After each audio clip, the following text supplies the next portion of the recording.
જય શ્રી કૃષ્ણ મિત્રો, આજનો અમારો વ્લોગ શરૂ થઈ ગયો છે। આજે રવિવારનો દિવસ છે, એટલે કે ભક્તિનો દિવસ। આજે અમે જઈ રહ્યા છીએ મંદિરે માતાજીના દર્શન માટે। મંદિર એવી જગ્યા છે જ્યાં શાંતિ, સુખ અને માતાજીની કૃપા બંને મળે છે। મંદિરમાં પ્રવેશ કરતાં જ મનમાં એક અલગ જ શાંતિનો અહેસાસ થાય છે, જે શબ્દોમાં વર્ણવવું મુશ્કેલ છે। તો મિત્રો, ચાલો અમારી સાથે તમે પણ માતાજીના દર્શન કરવા માટે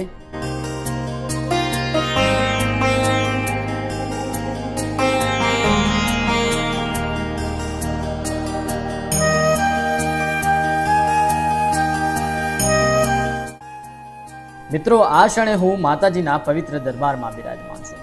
મંદિરના ઓગણામાં બેઠો છું અને માવડીના ચરણોમાં હાથ જોડીને મારા બધા સબસ્ક્રાઈબર માટે પ્રાર્થના કરું છું।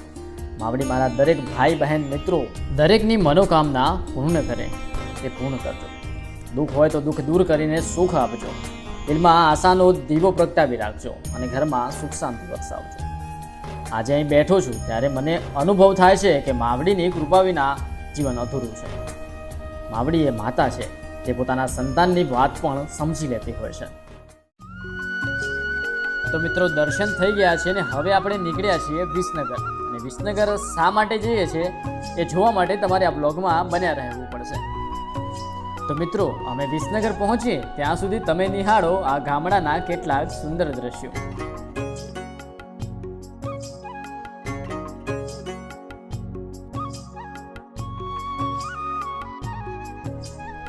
આ બ્લોગની અંદર જે હાથ લોબો કરીને શૂટિંગ કરી રહ્યા છે એ ભાઈ હું પોતે જ, અને બાઇક ચલાવી રહ્યા છે એ છે અમારા નિલેશભાઈ। બંને બાઇક ઉપર સવાર છીએ અને જઈ રહ્યા છે વિસનગર।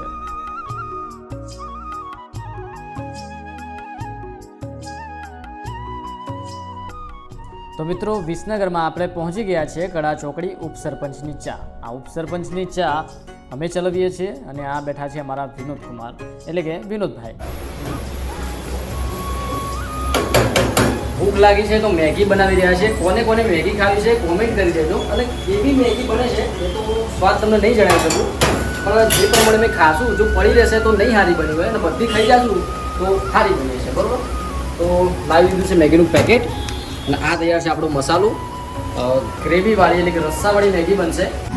ફાઇનલી મેગી બધી પતી ગઈ છે। 3 જણા હતા, અમે ખાવા બેઠા હતા એટલે મોબાઈલ અમે સાઈડમાં મૂકી દઈએ। અમે એ વખતે ફોન નહીં ભેજતા, તમારે ના ફેરવો જો, ખાતે ખાતે ફોન ના ફેદાય, પણ બતાવી દઈએ કે આ મેગી જુઓ તમે, મેગી પતાવી દીધી છે। તો મિત્રો, પહોંચ્યા છીએ આપણે ઓફિસે। થોડું એડિટિંગનું કામ કરી લઈએ, કારણ કે આ બ્લોગ એડિટ કરવો પડશે। એડિટ કરીશ ને અપલોડ કરીશ ત્યારે તમારા સુધી પહોંચશે, બરાબર। તો આપણે ઓફિસ સુધી પહોંચ્યા છીએ। હવે એડિટ કરવું પડશે, એડિટ કરીને અપલોડ કરવું પડશે। એના માટે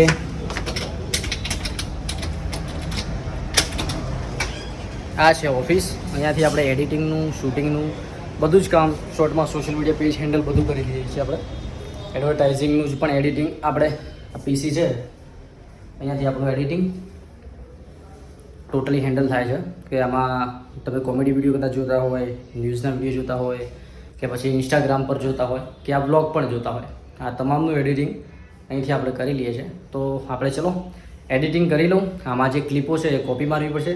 તો આપણે બ્લોગનો અંત કરીએ, બરાબર। અને હજુ સુધી તમે અમારી ચેનલને સબસ્ક્રાઈબ ના કરી હોય, બરાબર, તો એને સબસ્ક્રાઈબ કરી લેજો।